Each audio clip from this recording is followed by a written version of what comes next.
I'm going to save you for last on this one, Paul, because this one's near and dear to your heart. And I'll lead it off here. Ooh. The Jets' future is bleak with Zach Wilson and Robert Saleh. All right. For me, I'm going to fill in the blank. And I am going to say it is highly questionable. Ooh. And I believe it's highly questionable, not because of the head coach. No. I am just not sold on Zach Wilson. And you want to know the truth? I'm getting the feeling that neither is our buddy Rob. Because why in the world would you have Mike freaking White have an excellent performance and then you say he's got the whole world in front of him? I see so many great things from Mr. Mike White. Now, that sounds to me like you're giving a little bit of a I'm laying the groundwork. In the event we dump the kid who looks like he was supposed to be on Leave It to Beaver, we dump this kid and we decide to go with Mike freaking White. So if we do I mean, we're kind of laying the groundwork in the event that this happens. What head coach would use that sort of verbiage and talk like that if he was 100% sold on his rookie franchise quarterback? I'm not sure. I think it's highly questionable. What about you, Mr. Reyna? I'm gonna use this word: nebulous, cloudy. Okay, so here you go. Very nebulous. Here you go. Nebulous. This is you using $10 words in a dollar conversation, and I got $9 of change to give you back. You have to look up in the dictionary, but I'm with you. Like the whole Mike White thing, the whole Mike White situation. I mean, talk about a confidence killer for a guy who's still getting his footing in the NFL, a guy who's still trying to get his feel. Because when it happens, like at that moment, like unfortunately, like especially for a 21-year-old kid, it's like, his confidence secretly does get rallied. He may not say it to the New York media, but you can tell by the body language. You can tell by the way he is, like on the field. It's like, the confidence level is shaken. So I used the $10 word, Brian, nebulous. Wow. Well, I'm going to tell you something just so we can help everybody out. Because everybody is, didn't go to a private school like Lorenzo. Fresno State's not a private school. I'm just, everybody. Fresno State's not a private school. In the form of a cloud or haze. Haze. The scent is a tiny nebulous glow. So just so you They did teach me well at Fresno I'm helping you out. Bulldog bread, baby. I'm just helping everybody out. In case you were just a little hazy, you might have been nebulous on the definition of nebulous. Nebulous. All right, Ryan, what do you got? Fill in that blank for me. I'm gonna go with like a little easier word. I'll go with sketchy. I think that a little easier? That's a little sketchy. better. Sketchy. It's poor visibility across this whole thing because we were highly questionable. Then we were nebulous, and now we're sketchy. Well, sketchy is a term you could use for Fresno in the ghetto areas. Sketchy. Sketchy. Well, it is. I am from a form of the ghetto, so I know. So, right. Go ahead, Ryan. We're sorry. I'll elaborate a little bit more on sketchy. I mean, it's incomplete in my opinion. Even though sketchy, you could say, it's like you don't want to go to a sketchy neighborhood. You want to go to this or that. Mm-hmm. So you don't want to. If you're like an outsider and you're a free agent and you're looking at the Jets, you're like, I don't know if I want to go there necessarily. Unless they pay me the most money, I'll go there. Like Carl Lawson, he probably had a couple offers, and then he saw the Jets with the most money. He went there. But I'll go with sketchy because, in my opinion, you said Zach Wilson was your was like your main point in that in a negative way. I'll go with Robert Saleh because Wilson, he's only played 5.5 games. Mm-hmm. So I mean, and he got hurt against the Patriots. He hasn't played the last 2 games. So I still think there's some time to figure out what Wilson can be. Especially you get Corey Davis back. You have Elijah Moore that's thriving. But Robert Saleh, this is his baby. He's a defensive coach. I mean, yes, Carl Lawson is out for the season. Yes, you have a couple injuries with LaMarcus Joyner, etc. But this is something where you can't be giving up 40+ points to the Bills, 30+, 40+ the Patriots.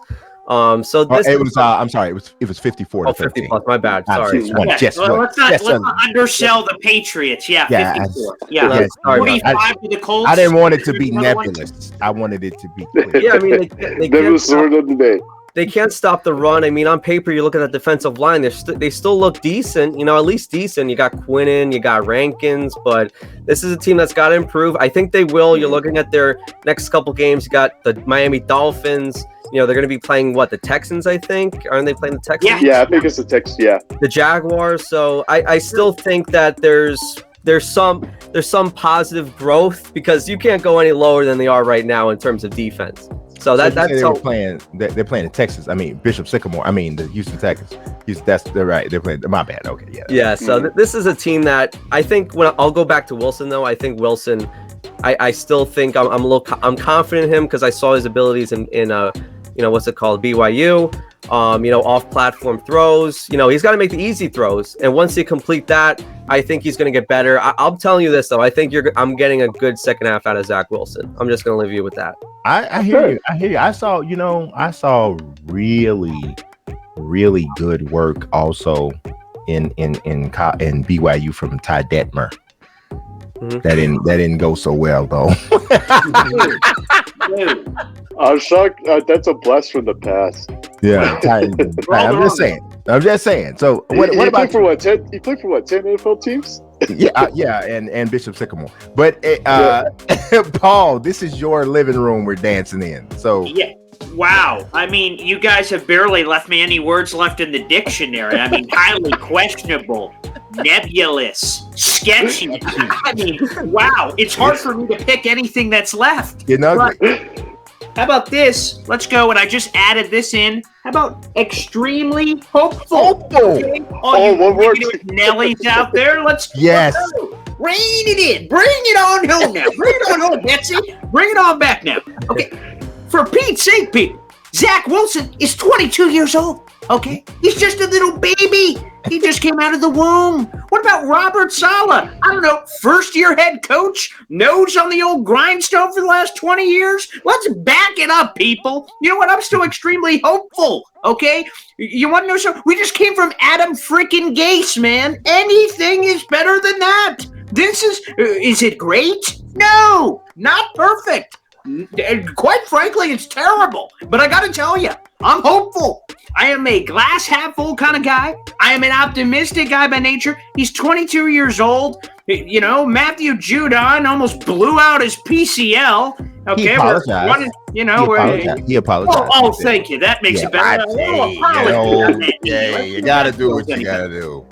So, again, I am optimistic, okay? We still got a batch of games left in the season. Robert Saleh is a young guy. He has the optimism, motivational tactics, okay? So, this sketchy, nebulous, highly questionable. No, it's hopeful, extremely hopeful for the future when you got a young franchise quarterback. Okay, the Mike White thing was fun. You know what? We've all been on a bender before in college. Hey, let's go out for a couple nights. That was the Mike White thing. And then guess what? Then we woke up and said, man, I got to go back to work. That's what Zach Wilson is. It was a nice little fun fling. Nothing more, nothing less. Now you got Zach Wilson. It's hopeful. There's hope, people. Hope. Yeah. I do like the running backs. I don't think we mentioned that. I like Carter. I like the running backs. But we all know that running back is like the easiest position to fill. I mean, it's like, honestly, I'm not even sure I would ever draft a running back. Okay, Ramondre Stevenson. Oh man, is that kid not a beast though? But I'm not sure I would ever draft a running back. So I just don't. I mean, when I look around and I say stuff like, Barry Sanders, Adrian Peterson. Yes. What about Walter Payton? Eric, no. But I'm going somewhere with this. Barry Sanders, Adrian Peterson.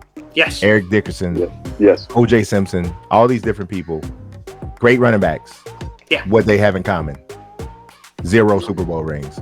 Oh, that's not right. That's what you and this is the reason why I say I don't think I would ever draft a running back, because I am just to me, and you look at people like Timmy Smith has a Super Bowl MVP and he blew and tore the world up. If you have an offensive line in front of a guy and you have somebody who can hit a hole, I'm not saying all running backs are the same. What I'm saying is I don't know that the differences between a great running back and a good running back are enough for me to forsake other areas of my team that I probably can shore up.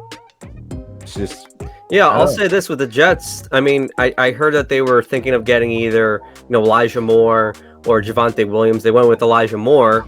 Then a couple rounds later, they pick up Michael Carter. So that's a good way of thinking. I mean, I agree with you. Running backs, I wouldn't really take the first 2 or 3 rounds, but Joe Douglas hasn't had a good, draft class in 2020. There's still a couple question marks.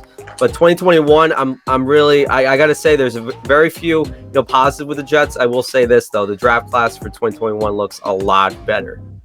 You mean just overall or just running backs? No, Jets overall. I'm just saying, like, they're... Oh, yeah, okay, I see what you're saying. Because they got Wilson, Vera Tucker's looking really good. Then you got Michael Carter, Elijah Moore. So just honestly wanted to give Paul some love. I'm gonna throw this out here as well. For on the Jet side, it's like a little bonus segment for you.